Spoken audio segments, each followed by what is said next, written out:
ইসরায়েলে ইয়েমেনি সশস্ত্র বাহিনীর হামলা অব্যাহত। বীর সেবা লক্ষ্য করে নতুন ক্ষেপণাস্ত্র নিক্ষেপ, ড্রোন হামলার দাবি। ইয়েমেনি সশস্ত্র বাহিনী ইসরায়েলের ওপর আক্রমণ বন্ধ করতে অস্বীকৃতি জানিয়েছে, যার ফলে মধ্যপ্রাচ্যে উত্তেজনা আরও বাড়ছে। ইয়েমেন থেকে ইসরায়েলের বীর সেবা লক্ষ্য করে একটি ব্যালিস্টিক ক্ষেপণাস্ত্র নিক্ষেপ করা হয়। যদিও ইসরায়েল এটিকে সফলভাবে প্রতিহত করার দাবি করেছে, তবে ইয়েমেনি সশস্ত্র বাহিনীও দাবি করেছে প্যালেস্টাইন 2 হাইপারসনিক ব্যালিস্টিক ক্ষেপণাস্ত্র ব্যবহার করে চালানো এই হামলা সফল হয়েছে। এর পাশাপাশি তারা ইলাত, আশকেলন এবং হাদেরার মতো গুরুত্বপূর্ণ ইসরায়েলি লক্ষ্যবস্তুতে 3টি ড্রোন হামলারও দাবি করেছে।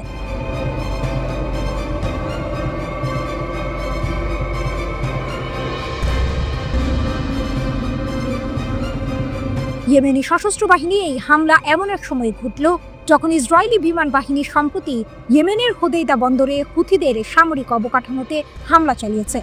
আইডিএফ জানিয়েছে এই হামলা ছিল ইয়েমেনে ইসরায়েলের 13তম আক্রমণ, যা প্রায় 1800 কিলোমিটার দূর থেকে পরিচালিত হয়েছে। ইয়েমেনি সশস্ত্র বাহিনীর নিক্ষিপ্ত ক্ষেপণাস্ত্রটি ইসরায়েলের মৃত সাগর এবং দক্ষিণ পশ্চিম তীরের কাছাকাছি এলাকায় সাইরেন বাজিয়েছিল। ইয়েমেনি সশস্ত্র বাহিনী তাদের বিবৃতিতে বলেছে যে এই অভিযান সফলভাবে তার লক্ষ্য অর্জন করেছে। তারা আরও সতর্ক করে দিয়েছে যে গাজার বিরুদ্ধে ইসরায়েলের আগ্রাসন বন্ধ না হওয়া এবং অবরোধ প্রত্যাহার না করা পর্যন্ত তারা তাদের অভিযান বন্ধ করবে না। এর আগে 23 জুলাই তারিখে আরেকটি ক্ষেপণাস্ত্র ইসরায়েলের সীমান্তের বাইরে পড়েছিল। এই ধারাবাহিক আক্রমণগুলো আইডিএফ এবং তাদের আয়রন ডোম প্রতিরক্ষা ব্যবস্থাকে সতর্ক থাকতে বাধ্য করছে। 2023 সালের গাজা যুদ্ধের 1 মাস পর থেকে ইয়েমেনি সশস্ত্র বাহিনী ইসরায়েল এবং লোহিত সাগরে চলাচলকারী বাণিজ্যিক জাহাজগুলোকে লক্ষ্য করে হামলা শুরু করে। যদিও মে মাসে তারা মার্কিন জাহাজগুলোকে লক্ষ্যবস্তু না করার জন্য যুক্তরাষ্ট্রের সাথে একটি চুক্তিতে সম্মত হয়েছিল, তবে চলতি মাসের শুরুতে সামুদ্রিক পরিবহনের ওপর তাদের আক্রমণ বেড়েছে। ইয়েমেনি সশস্ত্র বাহিনী হামলায় ইতিমধ্যে 2টি জাহাজ ধ্বংস ও ডুবে গেছে, যার ফলে বেশ কয়েকজন নাবিকের প্রাণহানি ঘটেছে। 18 মার্চ থেকে এখন পর্যন্ত ইয়েমেনি সশস্ত্র বাহিনী ইসরায়েলে 65টি ব্যালিস্টিক ক্ষেপণাস্ত্র এবং 17টি ড্রোন হামলা চালিয়েছে। ইরান সমর্থিত এই গোষ্ঠীটি ইসরায়েলের বিরুদ্ধে তাদের অভিযান চালিয়ে যাওয়ার ব্যাপারে দৃঢ় প্রতিজ্ঞ। গাজায় ইসরায়েলি সামরিক অভিযানের পাল্টা জবাবে 2023 সালের নভেম্বর থেকে হুথিরা ইসরায়েলের ওপর ড্রোন ও ক্ষেপণাস্ত্র হামলা চালানো শুরু করে।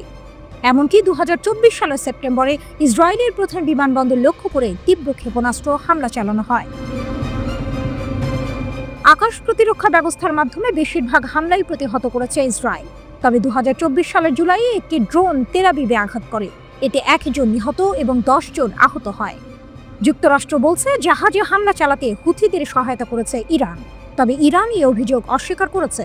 সৌদি আরব ও যুক্তরাষ্ট্রের দাবি, ইয়েমেনের গৃহযুদ্ধের সময় জাতিসংঘের অস্ত্র নিষেধাজ্ঞা লঙ্ঘন করে ইরান হুথিদের কাছে ড্রোন, ক্রুজ এবং ব্যালিস্টিক ক্ষেপণাস্ত্র সহ নানা ধরনের অস্ত্র পাচার করেছে।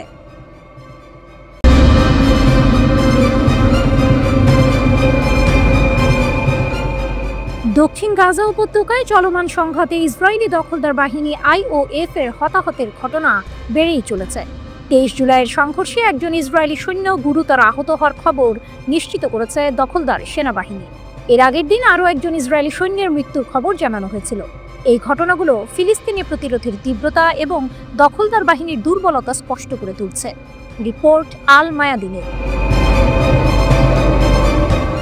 ইসরায়েলি দখলদার সেনাবাহিনী 24 জুলাই একটি বিবৃতিতে জানিয়েছে, বুধবার দক্ষিণ গাজা উপত্যকায় সংঘর্ষের সময় তাদের একজন সৈন্য গুরুতর আহত হয়েছে।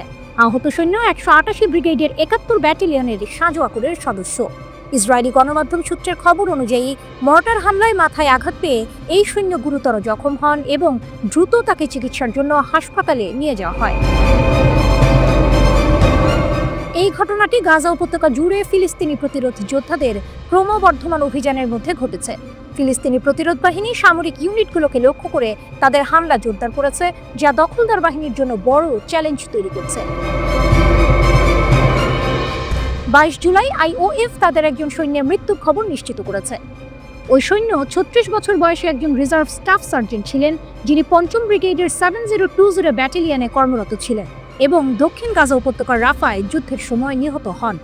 ফিলিস্তিনি প্রতিরোধ অভিযানগুলো দখলদার বাহিনীর ওপর ক্রমাগত হতাহতের ঘটনা ঘটিয়ে যাচ্ছে, যা ইসরায়েলি সেনাবাহিনীর জন্য বড় উদ্বেগের কারণ হয়ে দাঁড়িয়েছে।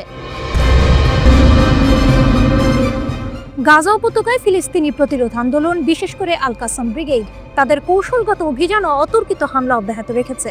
এই হামলাগুলোর ফলে ইসরায়েলি দখলদার বাহিনীর মানব সম্পদ এবং বস্তুগত উভয় দিক থেকেই ব্যাপক ক্ষয়ক্ষতি হচ্ছে। আল কাসাম ব্রিগেড ইসরায়েলি দখলদার বাহিনীর বিরুদ্ধে দীর্ঘস্থায়ী যুদ্ধের জন্য তাদের প্রস্তুতি পুনর্ব্যক্ত করেছে। তারা শত্রু বাহিনীকে ক্লান্ত করতে নতুনভাবে বৈচিত্র্যময় কৌশল ব্যবহার করে তাদের অভিযান আরও তীব্র করার প্রতিশ্রুতি দিয়েছে। আল কাসাম ব্রিগেডের মুখপাত্র আবু ওবাইদা ঘোষণা করেছেন, তাদের বর্তমান কৌশল শত্রুদের হতাহত করা, বিশেষ অভিযান পরিচালনা করা এবং সৈন্যদের ধরে আনার চেষ্টা কেন্দ্রিক। এই ঘোষণা প্রতিরোধ বাহিনীর দৃঢ় সংকল্প এবং নতুন কৌশলের ইঙ্গিত দেয়। 18,500-এরও বেশি ইসরায়েলি সেনা আহত। চলতি সপ্তাহের শুরুতে প্রকাশিত একটি প্রতিবেদনে গাজা উপত্যকায় যুদ্ধ শুরু হওয়ার পর থেকে ইসরায়েলি দখলদার বাহিনীর হতাহতের ভয়াবহ চিত্র উঠে এসেছে। ইসরায়েলি চ্যানেল 12-এর 21শে জুলাই প্রকাশিত প্রতিবেদন অনুসারে এই যুদ্ধে 18,500-এরও বেশি ইসরায়েলি সেনা আহত হয়েছে। প্রায় 10 মাস ধরে চলা এই যুদ্ধের ক্রমবর্ধমান সংখ্যা গুরুতর শারীরিক ও মানসিক উভয় ধরনের আঘাতের শিকার হওয়া সৈন্যদের একটি উল্লেখযোগ্য অংশকে তুলে ধরে। প্রতিবেদন অনুযায়ী কমপক্ষে 12,500 সৈন্য শারীরিক আঘাত পেয়েছেন।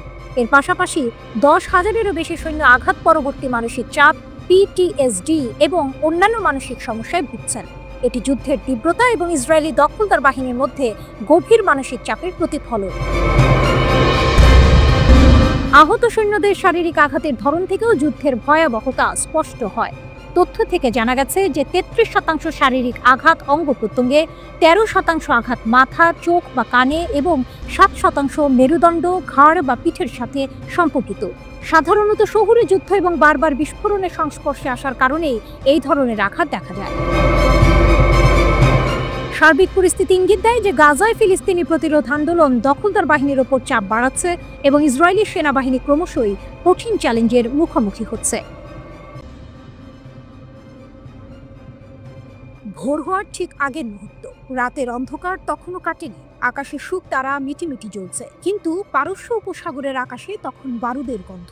ইসরায়েলের আগ্রাসন ইরানের বুকে আঘাত হেনেছে। এ যেন এক বিনা উস্কানির হামলা। শান্ত পারমাণবিক স্থাপনাগুলো লক্ষ্য করে চালানো এই আক্রমণ কোনো সাধারণ ঘটনা নয়, এ ছিল ইচ্ছাকৃত আগ্রাসন। কিন্তু ইরান, তারা চুপ করে বসে থাকেনি। জবাব ছিল দাঁত ভাঙা। ইরানের পররাষ্ট্রমন্ত্রী আব্বাস আরাকচি চীনের CGTN চ্যানেলে যখন কথা বলেছেন, তার কণ্ঠে স্পষ্ট দৃঢ়তা।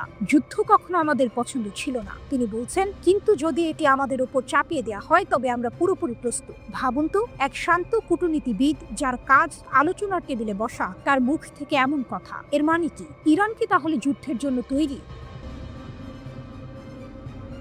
ইসরায়েলের খুব খারাপ ট্র্যাক রেকর্ড নিয়ে সতর্ক করে আরাকচি স্পষ্ট করে দিয়েছেন, কোনো যুদ্ধবিরতি চুক্তিতে তাদের ভরসা নেই। তাদের সেনারা উচ্চ সতর্কতায় আছে, যে কোনো লঙ্ঘনের জন্য তারা প্রস্তুত। এই যে ইরানের এই অপ্রতিরোধ মনোভাব, এর পেছনের রহস্য কি? ইরানের শক্তির মূল কেন্দ্রবিন্দুতে রয়েছে তাদের আত্মরক্ষার অধিকার। আরাকচি বারবার বলেছেন, ইরান আত্মরক্ষার বৈধ অধিকার প্রয়োগ করতে বাধ্য হয়েছে। তাদের সেনারা আক্রমণকারীদের সফলভাবে প্রতিহত করেছে, এতটাই সফলভাবে যে ইসরায়েল নিঃশর্ত যুদ্ধবিরতির জন্য চাপ দিতে বাধ্য হয়েছে। এটা কি শুধু মুখের কথা, নাকি এর পেছনে আছে এক সুসংগঠিত সামরিক শক্তি?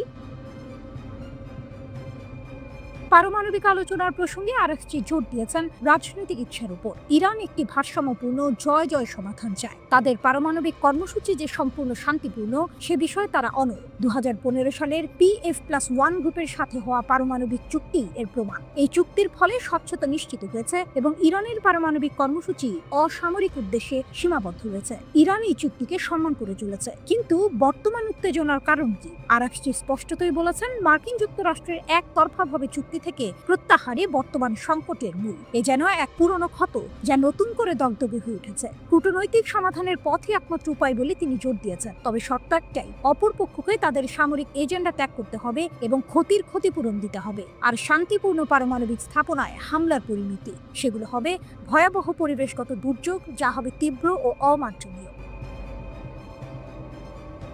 এই উত্তেজনার মধ্যেই ইরান আঞ্চলিক মিত্রদের দিকে হাত বাড়িয়েছে। সাংহাই সহযোগিতা সংস্থা SCO এর সদস্য দেশগুলো বিশেষ করে চীনের সমর্থনের জন্য আরাকচি কৃতজ্ঞতা প্রকাশ করেছেন। চীনের প্রেসিডেন্ট শি জিনপিং এর সঙ্গে তার দ্বিপাক্ষিক বৈঠক এবং আসন্ন SCO শীর্ষ সম্মেলনে ব্যাপক রাজনৈতিক সমর্থনের আশা ইঙ্গিত দেয় যে ইরান শুধু সামরিক শক্তিতেই নয়, কূটনৈতিক ময়দানেও নিজেদের অবস্থান সুসংহত করতে বদ্ধপরিকর। SCO ইরানকে সমর্থন করে আগ্রাসনকে ইরানের সার্বভৌমত্বের লঙ্ঘন এবং আঞ্চলিক ও আন্তর্জাতিক নিরাপত্তার জন্য হুমকি হিসেবে চিহ্নিত করেছে। এটা ইরানের জন্য এক বিরাট কূটনৈতিক জয়। আরাকচির এই বক্তব্য কেবল একটি সতর্কবার্তা নয়, এটি ইরানের আত্মবিশ্বাস ও শক্তিরও বহিঃপ্রকাশ। তাদের অপ্রতিরোধ্য সামরিক প্রস্তুতি, দৃঢ় কূটনৈতিক অবস্থান এবং আন্তর্জাতিক সমর্থন সবকিছু মিলে এক নতুন ইরানকে দেখা যাচ্ছে। তারা যুদ্ধের উস্কানি দিচ্ছে না, কিন্তু যুদ্ধ যদি তাদের ওপর চাপিয়ে দেওয়া হয় তবে তারা প্রস্তুত। এ যেন এক শান্ত সমুদ্র যা তার গভীরে বিপুল শক্তি ধারণ করে আছে। কখন সেই শক্তি ফেটে পড়বে তা বলা কঠিন, তবে এটা স্পষ্ট, ইরান এখন আর সেই দেশ নয় যাকে সহজে দাবিয়ে রাখা যাবে। তারা নিজেদের অধিকার রক্ষায় যে কোনো মূল্যে লড়তে প্রস্তুত। 21 জুলাই ঢাকার দিয়াবাড়িতে যে ভয়াবহ ঘটনাটি ঘটে গেল তাতে 20 জনের বেশি মানুষ প্রাণ হারিয়েছেন আর আহত হয়েছেন 1.5 শতাধিক। এই মর্মান্তিক দুর্ঘটনার কেন্দ্রবিন্দুতে ছিল বাংলাদেশ বিমান বাহিনীর একটি F-7 BGI জঙ্গি বিমান। কিন্তু এই বিমানটি আসলে কেমন, চলুন জেনে নেওয়া যাক এর পেছনের গল্প। F-7 BGI স্বল্পমূল্যের শক্তিশালী যোদ্ধা।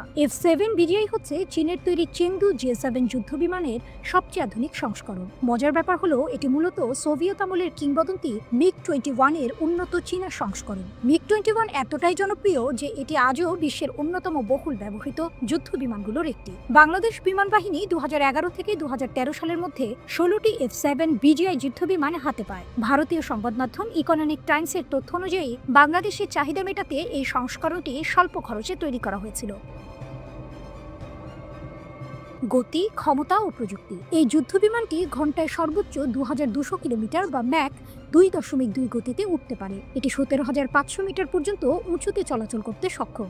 F-7 BGI প্রায় 1,500 কেজি ওজন বহন করতে পারে, যার মধ্যে রয়েছে আকাশ থেকে আকাশে নিক্ষেপযোগ্য ক্ষেপণাস্ত্র, লেজার গাইডেড বোমা, এমনকি GPS গাইডেড বোমাও। এর ককপিটে মাত্র একজন বৈমানিক বসতে পারে। ভেতরে রয়েছে আধুনিক ডিজিটাল ডিসপ্লে যা বৈমানিককে সব গুরুত্বপূর্ণ তথ্য সরবরাহ করে। এর রাডার সিস্টেমটি TAJ-6F সংস্করণের, যা এটিকে লক্ষ্যবস্তু শনাক্ত করতে সহায়তা করে। দুর্ঘটনার কালো ছায়া। বাংলাদেশ বিমান বাহিনীর বহরে মোট 36টি F-7 যুদ্ধ বিমান রয়েছে, যার বেশিরভাগই F-7 BGI। এছাড়াও FT-7MB এবং F-7 BG ভ্যারিয়েন্টও রয়েছে, কিন্তু এই বিমানগুলো কখনো কখনো বিপর্যয়ের কারণ হয়েছে। 21 জুলাই দিয়াবাড়ির ঘটনাটি F-7 মডেলের তৃতীয় দুর্ঘটনা। আন্তঃবাহিনী জনসংযোগ পরিদপ্তর ISPR জানিয়েছে বিমানটি উড্ডয়নের মাত্র 12 মিনিটের মাথায় বিধ্বস্ত হয়। এর আগে 2018 সালের নভেম্বরে টাঙ্গাইলের মধুপুরে মহড়ার সময় একটি F-7 BG প্রশিক্ষণ বিমান বিধ্বস্ত হয়েছিল। এরপর 2021 সালের নভেম্বরে চট্টগ্রামের জোহরুহা ঘাঁটি থেকে উড্ডয়নের পর বঙ্গোপসাগরে বিধ্বস্ত হয় একটি F-7MB। দুঃখজনকভাবে আগের দুটি ঘটনাতেই দুজন বৈমানিক প্রাণ হারিয়েছিলেন। স্বল্পমূল্যে অত্যাধুনিক প্রযুক্তির ছোঁয়া পেলেও এই দুর্ঘটনাগুলো F-7 BGI মডেলের নিরাপত্তা নিয়ে প্রশ্ন তুলছে। চীন 2013 সালে এই মডেলের উৎপাদন বন্ধ করে দিয়েছে। এর পেছনের কারণ কি কেবল বাজার চাহিদা নাকি নিরাপত্তার প্রশ্নও ছিল তা নিয়ে জল্পনা থেকে যায়। দিয়াবাড়ির ঘটনাটি শুধু একটি বিমান দুর্ঘটনা নয়, এটি বহু মানুষের জীবনে নেমে আসা এক গভীর শোকের ছায়া। এই বিমানগুলো আকাশসীমা সুরক্ষায় গুরুত্বপূর্ণ ভূমিকা পালন করে, কিন্তু যখন তারা নিজেই বিপদের কারণ হয়ে দাঁড়ায় তখন সত্যিই বেদনাদায়ক এক পরিস্থিতি তৈরি হয়। এই ঘটনার পুঙ্খানুপুঙ্খ তদন্ত এবং ভবিষ্যতে এমন ঘটনার পুনরাবৃত্তি রোধে কার্যকর পদক্ষেপ নেওয়া অত্যন্ত জরুরি। গাজায় ধ্বংসযজ্ঞ। ইরানের শীর্ষ নেতা আয়াতুল্লাহ খামেনির হুঙ্কার ও মুসলিম বিশ্বের দোটানা। রাত গভীর, মধ্যপ্রাচ্যের আকাশে তখনও জ্বলছে পুরনো এক যুদ্ধের আগুন, যার শিখা এসে পড়েছে গাজার মাটিতে। এই আগুন শুধু ঘরবাড়ি পোড়াচ্ছে না, পোড়াচ্ছে মানবিকতা, গুড়িয়ে দিচ্ছে আশা। আর এই আগুন যখন তীব্র থেকে তীব্রতর হচ্ছে, ঠিক তখনই তেহরানের মসনদ থেকে ভেসে এলো এক হুঙ্কার। ইরানের সর্বোচ্চ নেতা আয়াতুল্লাহ আলী খামেনির কণ্ঠ থেকে বেরিয়ে আসা সেই তীক্ষ্ণ শব্দগুলো যেন তীরের ফলার মতো বিঁধছে মুসলিম বিশ্বের কর্মকুহরে। এ কোনো সাধারণ বিবৃতি নয়, এ যেন এক আলটিমেটাম, এক চরম হুঁশিয়ারি। তার এক্স হ্যান্ডেল সাবেক টুইটারে খামেনি যেন সরাসরি চোখে চোখ রেখে প্রশ্ন ছুঁড়ে দিয়েছেন মুসলিম দেশগুলোর প্রতি। তার বার্তা স্পষ্ট, গাজায় নীরব থাকার সময় এখন নয়। এই বাক্যটি শুধু একটি শব্দ সমষ্টি নয়, এটি যেন এক নীরব বিস্ফোরণ। তিনি বলছেন, যদি কোনো মুসলিম সরকার যে কোনো রূপে ইহুদিবাদী শাসন ব্যবস্থাকে সমর্থন করে এবং ফিলিস্তিনি সাহায্য বন্ধ করে, তাহলে অপমানের চিরস্থায়ী চিহ্ন তাদের সুনামকে কলঙ্কিত করবে। এই কথাগুলো কোনো সাধারণ কূটনৈতিক ভাষার মারপ্যাচ নয়, এ যেন এক অভিশাপের বাণী যা ভবিষ্যৎ প্রজন্মের জন্য তাদের কাপুরুষতার ইতিহাস লিখে রাখবে। গাজার পরিস্থিতি তখনও ভয়াবহ। হামাস নিয়ন্ত্রিত স্বাস্থ্য মন্ত্রণালয়ের সতর্কবার্তা ছিল স্পষ্ট, ক্ষুধার্ত, দুর্বল আর অসুস্থতায় ধুঁকতে থাকা গাজার হাসপাতালগুলো মৃত্যুপুরীতে পরিণত। শত শত মানুষ মৃত্যুর মুখে, অথচ আন্তর্জাতিক মহলের নীরবতা যেন পাথর চাপা দিয়ে রেখেছে মানবিকতার কণ্ঠস্বরকে। জাতিসংঘের কণ্ঠ থেকেও ভেসে এসেছিল একই আর্তনাদ, জরুরি সাহায্য ছাড়া ফিলিস্তিনিরা অনাহারের মুখোমুখি। এমন এক পরিস্থিতিতে খামেনির এই হুঙ্কার যেন নিভে যাওয়া প্রদীপে হঠাৎ এক ঝলক আলোর শিখা। ইরানের পররাষ্ট্রমন্ত্রীও ছাড়লেন না, ইসরায়েলের বিরুদ্ধে সরাসরি অনাহার চাপিয়ে দেওয়ার অভিযোগ তুললেন। তিনি এমনকি সাহায্য বিতরণ স্থানগুলোকে মৃত্যুর ফাঁদ হিসেবে আখ্যায়িত করে এর জন্য যুক্তরাষ্ট্র ও ইসরায়েল উভয়কেই দায়ী করলেন। আরাকচি শুধু অভিযোগ করেই থামলেন না, তুরস্কের পররাষ্ট্রমন্ত্রী হাকান ফিদানের সঙ্গে কথা বলে গাজায় গণহত্যা এবং ইসরায়েলি আগ্রাসন মোকাবিলায় জরুরি OIC শীর্ষ সম্মেলনের আহ্বান জানালেন। তার এই পদক্ষেপ যেন মুসলিম বিশ্বের মধ্যে এক নতুন করে জোট বাঁধার ইঙ্গিত। এ যেন এক নীরব প্রস্তুতি যা হয়তো গাজায় রক্তক্ষয় বন্ধ করার জন্য নতুন কোনো আন্দোলনের জন্ম দেবে। পরিস্থিতি এতটাই জটিল যে স্থানীয় স্বাস্থ্য কর্মকর্তাদের তথ্য অনুযায়ী গাজায় ইসরায়েলের যুদ্ধে 58,000-এরও বেশি ফিলিস্তিনি নিহত হয়েছে। এই সংখ্যাটি কেবল একটি পরিসংখ্যান নয়, এটি মানব ইতিহাসের এক কালো অধ্যায়ের সাক্ষী। প্রশ্ন হলো, খামেনির এই হুমকি কি মুসলিম বিশ্বের ঘুম ভাঙাতে পারবে, নাকি এই হুঙ্কারও অন্যান্য প্রতিবাদের মতো নীরবতায় ঢাকা পড়ে যাবে? মুসলিম বিশ্বের নেতারা কি এই অপমানের চিরস্থায়ী চিহ্ন নিজেদের গায়ে লাগতে দেবেন, নাকি গাজার জন্য এক হয়ে রুখে দাঁড়াবেন? সময়ের ঘড়ির কাঁটা ঘুরছে আর প্রতিটি টিকটিকে গাজার মাটিতে বাড়ছে মৃত্যুর সংখ্যা। গাজার আগুন কি সত্যিই মুসলিম বিশ্বের বিবেককে জাগিয়ে তুলবে? ইউরোপের আকাশে পারমাণবিক মেঘ, ট্রাম্পের পদক্ষেপ ও মস্কোর প্রতিক্রিয়া। ইউরোপের ভূ রাজনৈতিক মঞ্চে ফের ঘনিয়ে আসছে একটি নতুন মেঘ, যা বিশ্ব জুড়ে ছড়িয়ে দিয়েছে গভীর উদ্বেগ। রণাঙ্গনের প্রতিটি পদক্ষেপ এখন নিবিড়ভাবে পর্যবেক্ষণ করা হচ্ছে, কারণ ডোনাল্ড ট্রাম্পের একটি কথিত বড় সামরিক পদক্ষেপ এবং ইউরোপে মার্কিন পারমাণবিক অস্ত্রের সম্ভাব্য পুনর্মোতায়েন নিয়ে মস্কোর প্রথম প্রতিক্রিয়া বিশ্বকে এক নতুন উত্তেজনার মুখে ঠেলে দিয়েছে। সংবাদ শিরোনামগুলো যেন এক নাটকীয় চিত্রনাট্যের ইঙ্গিত দিচ্ছে। দ্য টাইমস এবং টেলিগ্রাফের মতো প্রভাবশালী সংবাদ মাধ্যমগুলো প্রথমবারের মতো খবর প্রকাশ করেছে যে মার্কিন যুক্তরাষ্ট্র 2008 সালের পর এই প্রথমবার যুক্তরাজ্যে পারমাণবিক অস্ত্র মোতায়েন করেছে। প্রতিবেদনে বলা হয়েছে, বেশ কয়েকটি B-16-12 থার্মোনিউক্লিয়ার গ্র্যাভিটি বোমা সাফরের রাফ লেকেনহিথ বিমান ঘাঁটিতে স্থানান্তরিত করা হয়েছে। ধারণা করা হচ্ছে এই বোমাগুলো মার্কিন যুক্তরাষ্ট্রের কিটল্যান্ড বিমান ঘাঁটি থেকে উড়িয়ে আনা হয়েছে।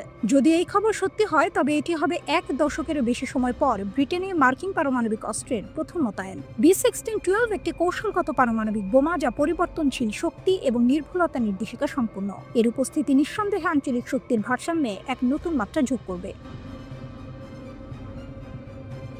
এই সংবাদের প্রতিক্রিয়ায় ক্রেমলিনের মুখপাত্র দিমিত্রি পেসকভ দ্রুত সতর্কবার্তা দিয়েছেন। তিনি বলেছেন, মস্কো ব্রিটেনে মার্কিন পারমাণবিক অস্ত্র পুনর্মোতায়েনের প্রতিবেদন নিবিড়ভাবে পর্যবেক্ষণ করছে। পেসকভ জোর দিয়ে বলেছেন, এই ধরনের পদক্ষেপ বিশ্বব্যাপী উত্তেজনাকে বহুগুণ বাড়িয়ে দেবে। পুতিনের এক সহযোগীও পারমাণবিক অস্ত্র মোতায়েনের বিষয়ে উত্তেজনা বৃদ্ধির ব্যাপারে সতর্ক করেছেন, যা রাশিয়ার গভীর উদ্বেগের ইঙ্গিত দেয়। ক্রমবর্ধমান নিরাপত্তা উদ্বেগের মধ্যে রাশিয়ার কর্মকর্তারা প্রতিটি ঘটনা অত্যন্ত সতর্কতার সাথে পর্যবেক্ষণ করছেন। যদিও মস্কো প্রতিবেদনগুলো লক্ষ্য করেছে, তবে তারা এখনও কোনো প্রতিশোধমূলক পদক্ষেপ নিশ্চিত করেনি, যা পরিস্থিতিকে আরও রহস্যময় করে তুলেছে। এই নাটকীয়তার মাঝেই আরেকটি গুরুত্বপূর্ণ খবর সামনে এসেছে। আমেরিকার নতুন এবং বিশ্বের বৃহত্তম বিমানবাহী রণতরী সক্রিয় মোতায়েনে প্রবেশ করেছে। রাশিয়ার উপপররাষ্ট্রমন্ত্রী সের্গেই রিয়াবকভ মন্তব্য করেছেন, ইউক্রেন সংঘাতের কারণে মস্কোর সঙ্গে প্রত্যক্ষ সংঘাতের ঝুঁকিতে রয়েছে যুক্তরাষ্ট্র। রুশ বার্তা সংস্থা RIA-কে দেয়া এক সাক্ষাৎকারে তিনি এই গুরুতর সতর্কবার্তা দেন। একই সাক্ষাৎকারে তিনি পারমাণবিক অস্ত্র নিয়ন্ত্রণ চুক্তি নবায়নের বিষয়ে অনিশ্চয়তার ইঙ্গিত দিয়েছে। মার্কিন সংবাদ মাধ্যম নিউজউইক এই খবর জানিয়েছে। রাশিয়া এবং যুক্তরাষ্ট্রের মধ্যে যে পারমাণবিক অস্ত্র নিয়ন্ত্রণ চুক্তি রয়েছে তার মেয়াদ 2026 সালে শেষ হবে। এই চুক্তির অধীনে 2022 সালে নভেম্বরে পারমাণবিক স্থাপনা পরিদর্শনের কার্যক্রম স্থগিত করা হয়েছিল। রিয়াবকভকে এই পরিদর্শনের বিষয়ে প্রশ্ন করা হলে তিনি বলেন, এই চুক্তির মূল লক্ষ্য ছিল দ্বিপক্ষীয় অবস্থা এবং নিরাপত্তা নীতির ভিত্তিতে কৌশলগত সম্পর্ক জোরদার করা। তবে তিনি অভিযোগ করেন যে মার্কিন পদক্ষেপের কারণে এই নীতিগুলো লঙ্ঘিত হয়েছে। রিয়াবকভ আরও বলেছেন, ওয়াশিংটনের রুশ বিরোধী অবস্থানের কারণে রাশিয়া এবং যুক্তরাষ্ট্রের সম্পর্ক অচল অবস্থায় পৌঁছে গেছে। ইউক্রেনকে মার্কিন আব্রামস ট্যাঙ্ক সরবরাহের সিদ্ধান্তকে চরম ধ্বংসাত্মক পদক্ষেপ হিসেবে উল্লেখ করেছেন তিনি। তার মতে, এতে করে যুদ্ধের উত্তেজনা আরও তীব্র হবে।